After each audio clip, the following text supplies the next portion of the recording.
Welcome into an all-new edition of Game Changers. Mike Cunha alongside Steve Goldstein. Pleasure, Michael. Kimbo Camper off this week. Not here. We have a special guest in the house. One more frequent guest. Upgrade, yes. Jessica Blaylock. Some would say. Many are saying. We don't want Bo Camper coming back and getting mad at us. So. Jessica Blaylock, you see her on Bally Sports covering the Panthers. Jess, this has got to be a really fun time there in Pantherland. I'm guessing you were at practice this week. How's Anthony Stolarz? Can we get a quick Anthony Stolarz update? Yeah, I was at practice this morning, actually, and Coach had a little bit of fun in his post-practice press conference. Anthony Stolarz doing fine, I am happy to report, and yes, multiple players got a couple of chirps in. Yeah, was it a puck in the midsection? Is that the official word there, Blaylock, from the Iceplex? We might be going lower body injury. Lower body. You know. Okay. There you go. We leave it at that for Stoley the goalie. There you go. A couple extra days off will do him some good. Exactly. Hey, Jess, many fans, 20,000 people there. You could a lot of people that watched the game said they could feel it bleeding through on television. The crowd in Game 5 at Amerant Bank Arena, especially in the final minutes when it was all said and done and you knew the Panthers were going to move on. How loud was it? I know where your set is on the broadcast. You're kind of like in the middle of the stands. What was it like for you hearing that roar those last few minutes of the clincher against the Lightning? It was amazing. And one of my favorite parts of that game and that experience and just hearing the crowd was when they started singing collectively, hey, hey, hey, goodbye. I know that maybe some players didn't want to overhype the series and didn't want to make it a big deal that it was Tampa. But at the end of the day, it was a huge deal that it was Tampa. And I know what it meant to so many Panther fans. And as much as I would have loved the sweep, I would have gladly taken the sweep. Mm-hmm. In a small way, I was really happy that the Cats were able to close it out on home ice and for the fans to get to experience that moment with their team on home ice. Yeah, that had to feel good. I mean, we're all in the house. Just the Bobby chants after he let up a goal to let him know that they were behind him still, no matter what. What is it about this team and how are they like one of the more tight-knit Panther teams you've ever seen? Because I know you've been a part of the, just around the franchise for a long time. They're not just one of the most tight-knit Panther teams I've ever seen. They're one of the most tight-knit teams I've ever covered in my entire life. I have been very, very blessed to have covered the NFL, the NBA, Major League Baseball, and hockey. And I don't know if I've ever seen a dressing room or a locker room like that. It's not just blowing smoke when we talk about how much these guys love each other and how hard they play for one another and how they celebrate each other's success more than they celebrate their own individual success. It really is such a joy driving to the rink and getting the honor and the privilege of going into that dressing room and being around that group of guys. It is something special, and it's truly difficult to put into words because every time you try to describe it, you still feel like you're not doing it justice. It's an amazing, amazing group. It's interesting, Jessica, to that point, Paul Maurice talks about this, how Matthew Tkachuk, treats, the equipment guys the same way he does his captain, Alexander Barkov. They seem to have a concerted effort in that room, not only get good players, but to get good people. Like, they treat the media great when we're in the locker room, don't they? Right, and we've talked to Bill Zito about that before, and how for Bill, it's not just about what a player can do on the ice. It's about making sure that they fit into that dressing room and that culture. This organization has worked really, really hard over the last couple of years to really completely change the culture. And I think it started personally with Patrick Hornquist. I will forever say I think one of the most important moves that this organization ever made was bringing in Patrick Hornquist. That was his first trade, Zito. Yeah. First move he made. I think that's where it started, 100%. And Bill and his staff and this organization has just done such a great job of targeting not just talented players, but quality people. And I think that makes a huge difference. It's funny you guys mentioned that, because we see similar traits in what Chris Greer has done with the Dolphins, and how once he started getting really good people in that locker room, the winning has started to come, and they get the playoffs in back-to-back years. I do want to get to a little bit of news, though, Jess, here. We heard Coach Maurice give us a little bit of a Sam Bennett update, saying he could see action in Game 2. In Round 2, excuse me. What's the latest there? Is there a real possibility you think we see Sam Bennett back in the lineup? Because if you look back at that Boston series last year, it really changed when he came back from injury. Yeah, I think it's a very realistic possibility. Should be skating soon, and I'll go back to how Paul Maurice described Sam Bennett and his injury, and luckily finding out that it wasn't as bad as they thought it was. He said it's like finding out that your car was in an accident and you freak out, but then luckily you find out that it was just a little fender bender versus your car was actually totaled.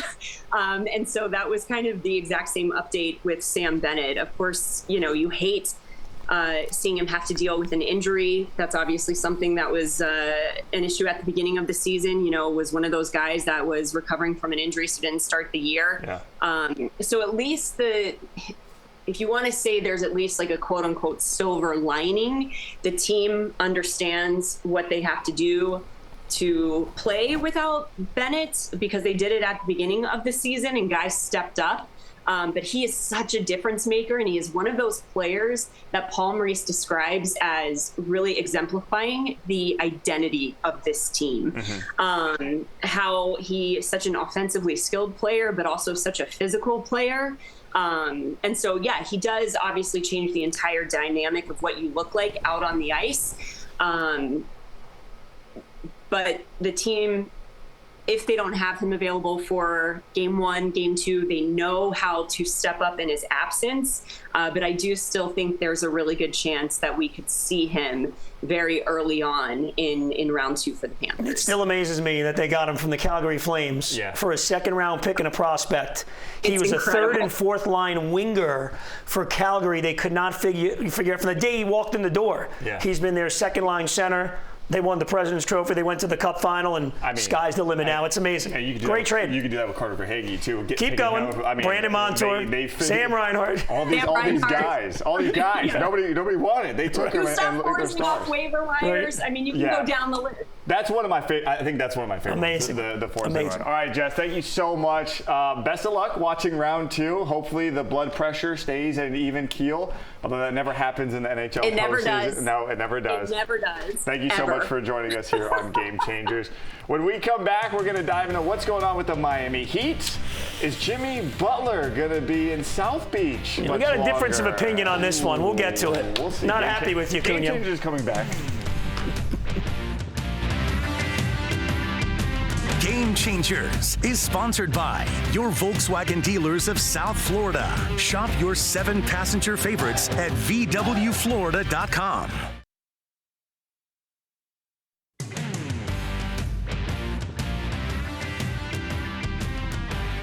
Welcome back to Game Changers, where it's pivot over to the Miami Heat. Goldie, they're out. Yeah. They lose in 5 games. Dude, Mike, it was ugly. I know they were undermanned.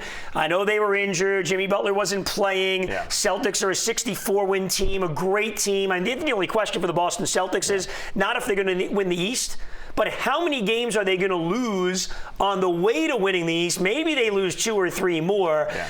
But it was tough to watch the 2 games at home, and then the Game 5 that was over, 6 minutes into the game, it was done. They had leads of at least 28 points in those 4 Yes, I saw you put that on X. You X'd I put that on. I did X. Do you tweet it or do you X it now? How do you say that? I tweet it. Right. some say X. Elon says X. I go with tweet. Well, I go with tweet. If he says X, that's another subject. We'll pivot. But that was an amazing stat. And I'm happy for the Boston media. All I saw was Boston media is guys taking victory laps on the Miami Heat last night. Yeah, you beat up Good for you guys. You beat the beat-up Heat in 5. Take it easy, Boston. Yeah. Okay, let's move over to the Heat. The Heat offseason is going to be really interesting. Jimmy Butler, according to the Miami Herald, Anthony Chang wants that 2-year max extension, which puts him at basically like $57 million a year over the next 2 years. Wait, say that again? $57 million. And that's year. like top 5 or 10? That'll put him at top 8 in the league. And how many games did he play? Yeah, he missed 20-something this year. Or, if he doesn't get the extension he's seeking, the Herald's reporting he could become disgruntled. So, Goldie, what do you think happens here with Jimmy Butler? I think he's on the way out. I don't think we're going to see him again in a Heat uniform. Well, the disgruntled thing, he probably has a little leverage because I was a little disgruntled 2 months ago here on Game Changers, and Leo Gomez said, then don't come to work. So he's in a little different boat than I am, Jimmy. I didn't know he was disgruntled. Yeah, that was behind the scenes. I'm breaking news here on Game Changers. That's what we're all about here at CBS. He's going to air out our dirty laundry. That's fine. Mike, I don't know where the story came from. Yeah. Okay, I don't know if it was from some other agent trying to up the market. Was it from Jimmy Butler's camp? I don't believe it would be from the team right after losing a series. I mean, the Heat are still, trust me, even though they were undermanned. The groundwork to get him out of here. Well, I don't believe that. Okay. I think Pat Riley and Spo and Andy Ellisberg and all those guys in the basketball offices, they're still in mourning over losing the series. Like everybody else thinks, you got blown out, you should have. The Miami Heat don't believe that there's winning and there's misery, even when you're the underdog. They were the underdog last year and they made it to the NBA Finals.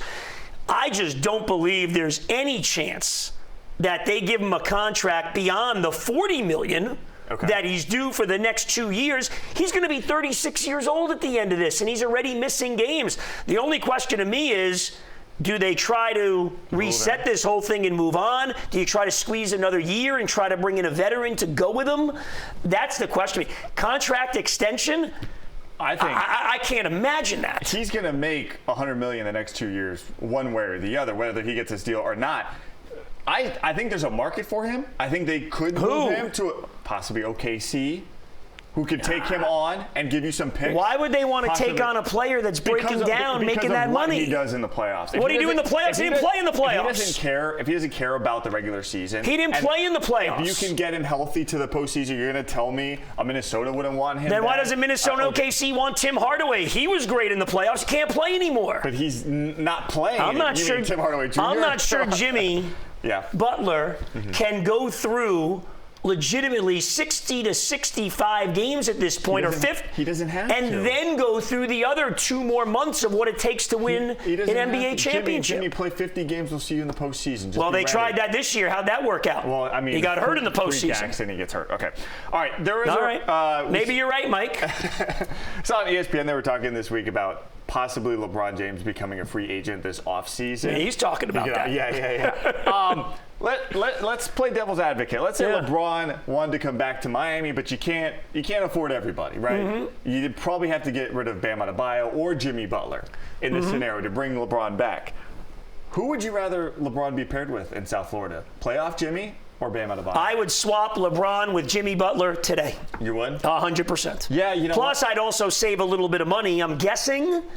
Well, he's going to want like $50 million. Okay, so you're assuming the money's even. The money's the problem. Now, that's why you can only have one. Now, what about, and LeBron has kind of put this to bed, but there was a school of thought the last 2-3 years that wherever LeBron played, when his son Bronny got to the NBA, they want to play together. LeBron has kind of said through back channels, no, that's not a requirement for me. Right. But that would be really cool. It would be awesome. I think.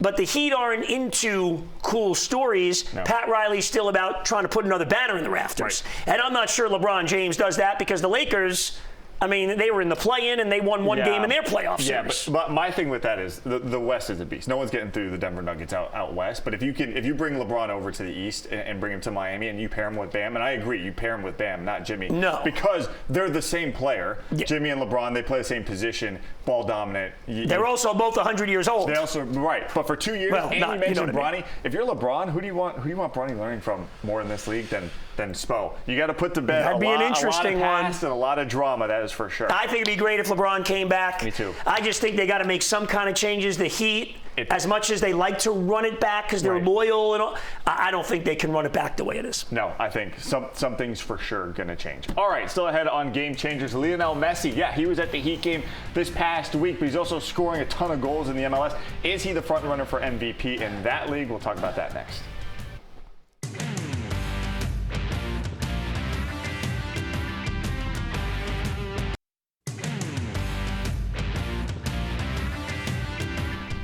Welcome back to Game Changers. Let's talk a little soccer now, because Lionel Messi is on a hot start through 7 games. He's got 16 goal contributions. That means goals and assists. That's the most in MLS history. A lot of people putting it out there. Wait, the most in what? MLS history. History. Okay. Yeah, Thierry Henry. Carlos Vela had a little run there. But yeah, a lot of people put out there he's an early MVP candidate for them. I mean, it's not even.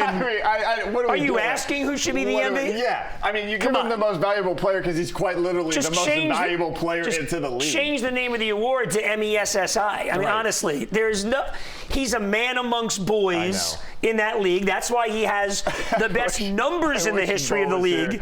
He is literally. You know, sometimes in these MVP conversations, we talk about, is it the best player? Is it the most valuable player?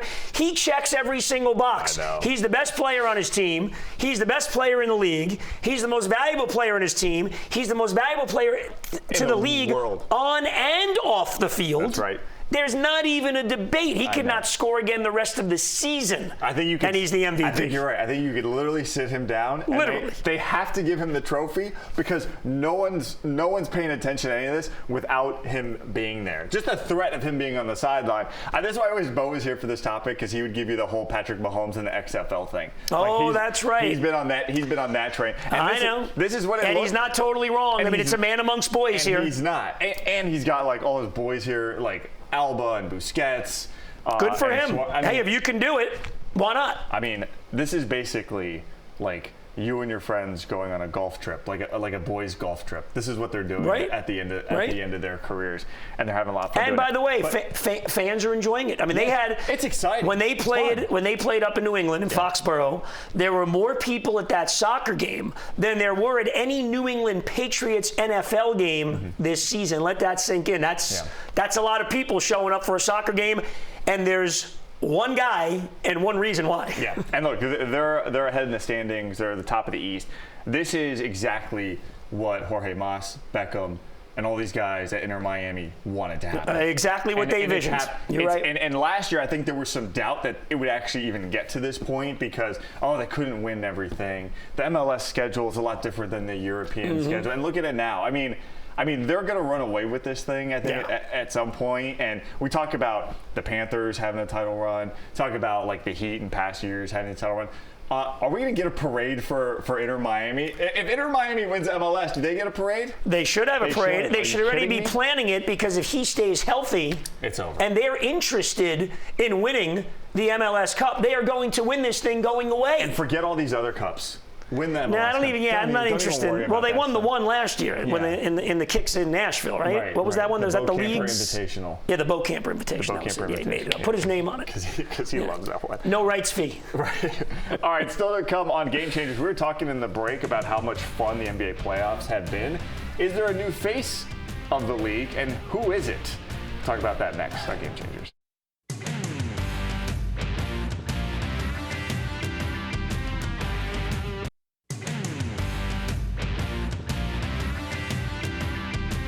Let's wrap things up here on Game Changers. The NBA playoffs, they are far from being wrapped up. Still in the first round for a lot of series, unless you're the Miami Heat. But Goldie, I know you've been into the Knicks and 76ers. Very entertaining. A lot of young, new, upcoming stars in that series. But let's take a big, broad look at the NBA right now. We know LeBron's aging. He's probably only got a couple years left. Steph Curry, same thing.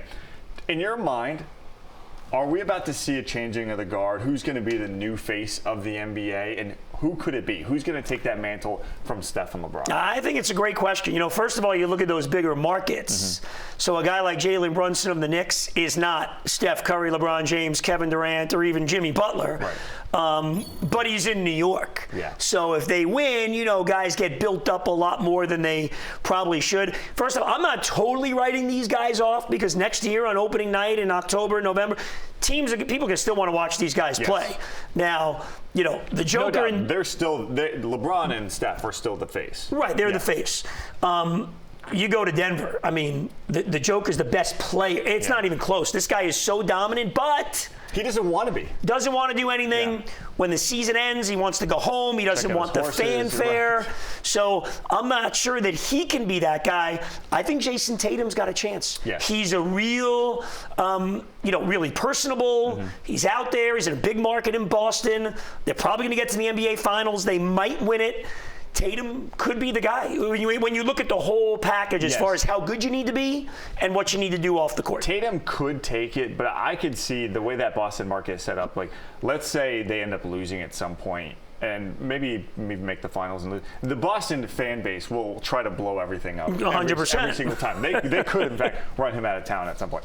The way I look at it is the marketability. I think Anthony Edwards has a really good shot at being the next guy. He's very charismatic, a lot of fun. His market's not great, though. No, it's to be not. the star. Minnesota. I mean, remember back in the day when the Timberwolves were actually good, Kevin Garnett had to get out of there to go to Boston to be the big star. He blew up. He gets the Adidas stuff. Giannis, to me, should be the new face. Yeah. He should be. He's getting coaches fired. He's in Milwaukee. But he's got the commercials. He's got the titles. He's got the MVPs. He, alongside Jokic, probably the two best, 1A and 1B in terms of players. But again, the market is not set up for him. So I think it's interesting. And he may not want it. And he's not a guy maybe. He may not want, but he's. I think Mike Cunha is the next face of all these sports. I'll take it. You're a class act. I will take it. Thank you. See, Bo's not here and being nice to you. This is weird. I don't even know how to end the show. People being nice to me. Shocking development. That'll do it for Game Changers. I'm just going to awkwardly say goodbye now because Bye now. I don't know what to do.